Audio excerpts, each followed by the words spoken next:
It's Jessica Franks. Jessica, good morning to you. Great to see you here. Good morning. Thanks for having me in today. And, Jessica, it's kind of the friendly face. It's how I view you with the Park District, the friendly face that I can go to if I'm just a little confused after a meeting or two. So I appreciate your help and the behind the scenes with me and some of the behind the scenes going on with the Park District. I know you've put a whole lot of effort into, and I think I appreciate that. And I think the community appreciates that by some of the turnout that you really had with some of those events.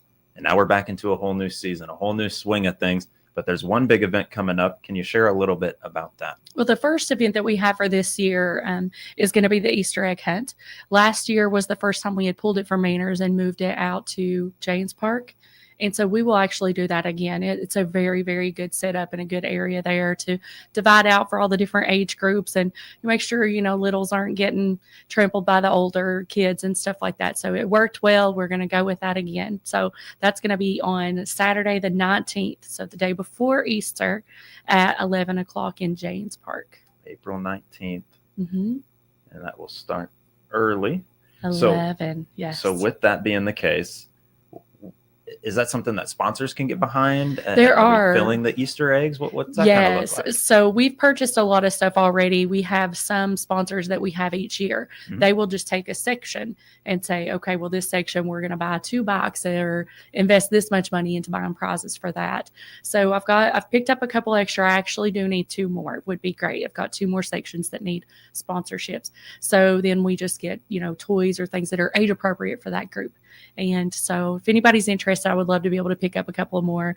But it's usually a very well-attended event. People look forward to it. So be back at Janes again this year. And having it instead over there, plenty of space to have it with that. So is it just collect as many Easter eggs as you can, and then you would tally them up, and that's how the prizes are distributed? And they have things inside of them to let you know if you had a prize. Oh, okay. Yes. Okay. I was wondering maybe how that kind of shaped up and kind of broke down. And so I appreciate you giving me an idea on that. And how nice, though, too. Like, as a kid, I can tell you this much. If I could have 2 Easter egg hunts, I sure wouldn't be opposed to that. Yes. And it's cute. Even a lot of stuff that we've gotten, because I know people are trying to get their kids out of so much candy and stuff, too.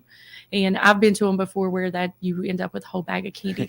But we've got stuff like erasers and stamps and bracelets and stickers, stuff like that, too, that's in there to kind of help offset a little bit of the other. We're trying to play both sides and help support the parents at the same time to get rid of a little bit of the candy, but replace it with stuff that's equally as cool for the kids.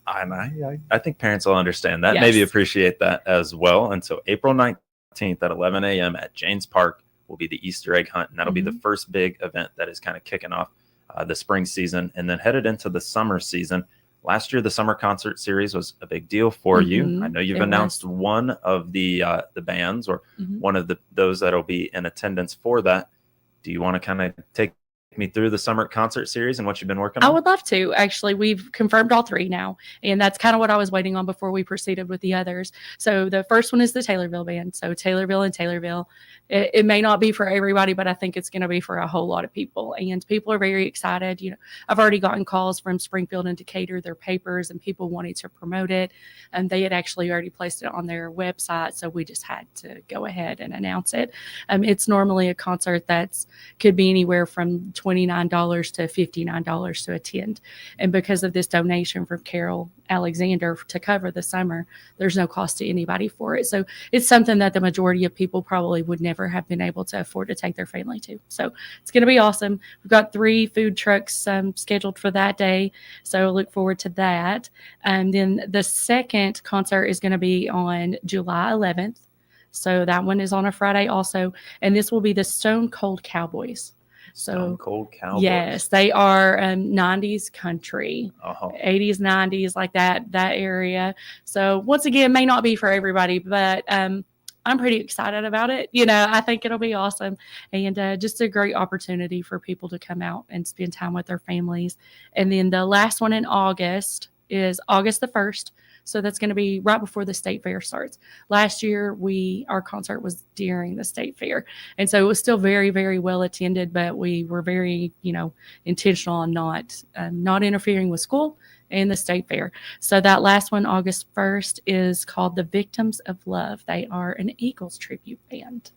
So something, across the board for what we hope, people will be happy with choosing, different areas of music. But then we'll have the food trucks out there. I've confirmed, like, we have Dave's Barbecue coming out. The Hunger Void will be out. The Lemonade Factory, Kona Ice, always usually comes out. There's a couple of people I'm still waiting to hear back from, and we'll just start rotating these people on our events. So it's awesome. And a great way to have it already kind of be covered, be able to offer it to the public just in the way that it is going to be offered. And, if you're not a fan of 90s country, you might need to go back and do some listening yourself. Yes. And try again. And I know that the Eagles, some say it's overplayed a little bit or whatever the case may be. But if they get into some of the deeper discography, come on now. It's still the Eagles. So that's awesome to hear. And so that, it went so well last year, and that it really provides a little boost to you also, a little bit of wind beneath your wings type of deal where it's like, hey, it did go so well. Why not do it again this year? So 3 summer concerts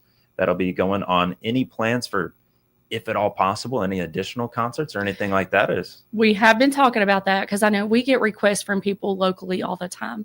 It makes me nervous personally, just because I don't want to seem like we're showing favoritism to anybody. But we are looking into offering some concerts on off weeks from these, to be able to start utilizing some other people in the community. So a lot of people have already reached out. I have a list of over a dozen people that would like to do it. So we are certainly looking into that and really just making sure that these are things we're going to be able to cover the cost of. So more of a local band night. Yes. And I think really people don't, it's not even so much of what the music is that's even being played. They just like going out and listening to live music, and so being able to offer stuff like that, I think people will still come out for. Well, and live music has kind of gone away, and especially at the cost that it is. I mean, to go to a concert of your favorite artist these days, I don't care what genre, I don't care. It's very, very expensive, and it's not something you can bring the family to or know that, it's age appropriate or whatever the case might be. Right. Speaking of age appropriate and kids and family, day camps, things coming up at the park. What can you tell me about those? So, registration is going to open for day camp on the 15th of March. So we normally are pretty busy with that. And I know something that people always look forward to usually is because the kids can swim in the pool. And we were really worried about, how people, would they still come? But it looks like a lot of people just really need childcare. It's something that we don't have in this area. So being able to send your kids to camp is kind of needed. So we're glad to still offer it, but it is going to look a lot different. I've already reached out to people about, can we bring the kids there to swim? There are so many places that you can take kids for free. So it's going to look like a whole lot more field trips, a whole lot more people coming in to do special things with the kids. So it's still going to be days packed full of stuff. It's just not going to involve the pool this year since it'll be closed. So, and with field trips and getting out and about, there's still plenty of things, and you could teach them how to play different sports or whatever the case may be, and just have a little bit of fun in terms of the activities. I'm sure there will be plenty of things, and I know if Jessica's behind it, it will be jam packed. In terms of the dog park, I think there's been some confusion surrounding whether that's even open or not. It's the winter months. The dog park is still open at this time. It is always open, and you can register at any time. $20 for a year. You have to bring in the vaccination records from your vet, but it is still open. Whenever it snows, of course, it's hard to get out there. It's hard for us to clear that area. It's just like your yard. We just wait until it melts away. So you may be hindered by a day or two, especially today, if we get what we may get. But it's still open. It doesn't have a season. And we're still waiting on it, and hopefully we'll continue to wait on it. Maybe it'll just blow right by and we won't even know about any snow. Right. I know I'm tired of some snow around here. Well, Jessica, we've blown through 10 minutes here, and so we'll take our first break here on the WTIM Morning Show. A big thanks to title sponsors and People's Bank and Trust, where they put people first, and Landmark of Taylorville. I'll be right back around with Recreation Director of the Taylorville Park District, Jessica Franks, here on the WTIM Morning Show. Your information station, WTIM. Let's check the markets now on the RFD Radio Network. I'm Jim Taylor. Corn higher, beans lower, wheat trading higher. March corn up 6.490. May corn up 5.5, 503.5. New crop December 472 3/4, up 2.5. March beans down 9 1/4, 1034 1/4. May beans down 8 3/4, 1051.5. New crop November 1049.5, down 6. March Chicago wheat 582.5, up 5.5. May wheat up 4, 594. March bean meal 294.30, that's down 230. March bean oil, $46 even, down 13 cents. Livestock market, March feeders up 57 cents, 265.35. February live cattle, 199.70. That's up 2 cents. February lean hogs up 52 cents, 89.25. Energy market, March crude oil down $1.23, 72.09. And I'm Jim Taylor on the RFD Radio Network. This Miller Media Group radio station and our online daily newspaper, TaylorvilleDailyNews.com, have got winter weather covered. With our exclusive event delay software, closings and cancellations are posted instantly when received, 24/7, and also air every 10 minutes during applicable times. And find out the latest road conditions at the road conditions icon on TaylorvilleDailyNews.com. Whether online or on air, we've got you covered. WTIM, your information station, will be traveling to the Shelbyville Police and Fire Stations during February, broadcasting our morning show live. It's a way to say thank you to our courageous men and women that serve our local communities to keep us safe and protected. Be listening throughout February for these live broadcasts from the Shelbyville Police and Fire Stations as our WTIM morning show goes on the road, visiting with our first responders. Our WTIM Morning Show First Responder live broadcasts are brought to you by these sponsors. Dial Demolition Services, located at 1015 East, 1700 North Road in Tower Hill, wants to give a big thank you to the police and fire departments. We appreciate all you do. And Graphic Packaging International, located at 500 Daisy Drive in Shelbyville. Thank you to the police and fire departments for being there for us when we need you. Pastor Brian Moore here from Locust Grove Church near Assumption. We are alive and so worth the drive.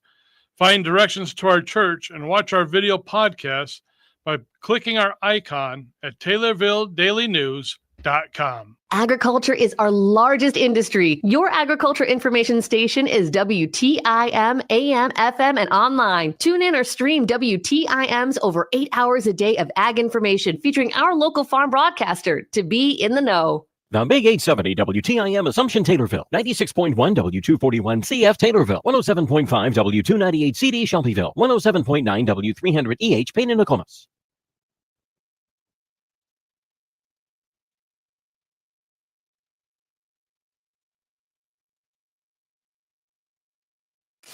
Your information station, WTIM. And we're back around with the WTIM morning show here on your information station, brought to you by People's Bank and Trust, where they put people first, and Landmark of Taylorville. I've been talking with Recreation Director of the Taylorville Park District, Jessica Franks, and we have got a whole lot more to talk about. What we've covered already: the Easter egg hunt, the summer concert series, a potential for some local band nights, kids camp, whether that's day camp, and moving forward with that, dog park, and there's still more to talk about. Lots more, always. The movies, Yes. that was a big success, and I know we had used Jaws in the pool. That sounded like a great idea. Of course, that's not open to you, but why keep it out of, why not do it? And so what have you been thinking with the movies? What do you kind of have lined up? What's behind the scenes going on? Well, we're still going to do, we did a second one on the baseball field. And so that one, it was pretty good. It was, Sandlot, right? yes, the Sandlot. And so we're going to move over into the tree area probably, and do on the off nights, off weekends from the concerts. What I've got slated is Wicked and Mufasa. So I don't have the dates yet, but we'll be sure and announce them to people. I'm just trying to secure the sponsors for those events. But the movies are already a done deal. And there are two very new movies that are probably even still in most theaters. So we look forward to being able to do that. I mean, it's another event that's free for the public. So I think that's the biggest thing, whether it's from a donation, like somebody like Carol Alexander helping out and being able to provide some of that, or also just getting enough sponsors or whatever the case may be. But right. You've mentioned them a few times. There's always a need for sponsors. Jessica, how do they get a hold of you? It's not like it's a hard thing to do, but maybe what's the best way to do so? You could always contact the park office. You can send emails, through our website, but just call. A lot of people, they always say, if I had known, if you would have just asked. And, honestly, I'm not from this area. So it's taken me a lot of time to build relationships with people and get to know people. And sometimes it's pretty uncomfortable to just straight come and ask someone for money. But I think if people come and they see these events and they see how well attended they are and how happy people are to have stuff like this at little to no cost to them, that it has to give you kind of the warm fuzzies to know that it was because you were willing to write a $500 check. For some people that is nothing, to do. And so just reach out, and I'd love to have the help. And don't think I don't understand about, learning an area and learning relationships, building those as well. And so that is going on. We'll have that moving forward. Wicked and Mufasa dates to still be slotted out and aligned for. But there's some things that go on all the time. They're a monthly event. Can you kind of take me through those? Because I wasn't fully aware of some of these monthly events. So tomorrow, it's the second Thursday of each month, we have a senior lunch. So it's something the park cooks the main dish, and then they bring in side dishes or desserts. Some people don't bring anything at all. You don't have to. It's just something that they started doing, and they'll alternate desserts or sides each month. And it's just a really good time for people to, some people have lost their spouse, or, some come in, it's the husband and the wife or friends, and they just want to be able to sit down and talk to other people for a little while. And so it's a really great opportunity for them to be able to meet other people or just get out of the house even more. We always play bingo after. We've tried in the past to change up the games a little, but bingo is the game, and bingo won't change. So they enjoy it very much. We usually have some really cute prizes for that. So we do that every month. And then the following week, the third Friday, is always Kids Are Kids. And that's the special needs dance that's hosted there at the park every single month, the third Friday, 6 to 8 o'clock. And you don't have to call or schedule or anything. You just show up and bring your children or even your adult. It's of all ages. So anybody's welcome to attend that. I love that too, because now you're talking about community connections and things of that nature as well. Yeah. Are those for the most part held at the dining hall itself at Manners Park? They are the dining hall. Yes. And so, to me, there's almost nothing more sad than seeing an elderly person sitting at a table at your favorite restaurant alone. And I always get the feeling, oh, maybe you should just say just a little something, but you just never know. You just never know. And so that is a great way to kind of foster those relationships. It is. And you'll see people come in because they know they need that. They need to get out of the house. And then you see them just fall right in with a little group. And that's who then they start sitting with, or then the next week they're on one, the other side. So it's very, very cool to see them all, unite together. It's fun. Jessica, I feel like there's something that we've missed here in terms of all the planning and the pool and everything like that. Is there anything else that we got to make sure that we hit on here today coming up? Let's see. We're about to start working on the pool. Everybody's heard everything they need to know about that. Really, even when construction starts, the park is still open. A lot of times when stuff like that happens, people think the park is closed. So it's not going to be closed. You just will have to actually drive the loop around the park. And so don't ever think the park is closed. It's still open. There'll still be access to the dining hall, the Chautauqua, the playground. Everything is going to still be open. And then we just got everything really just as it starts to warm up. More people can start getting out. We put the baskets out for disc golf. So people are very excited about that. And I've had several people reach out. Last year was our very first ever tournament.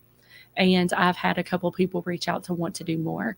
And so that'll be awesome. I know, it may not be for everybody, but some people absolutely love it. So, I was going to say the old Tim Zalavek, he even did so as well. He enjoyed himself some disc golf. Missed that guy as well. But so we've talked Easter egg hunt. That'll be coming up on April 19th at 11 a.m. And we had talked about the summer concert series. What were those dates one more time for us? That is June 13th for the Taylorville Band.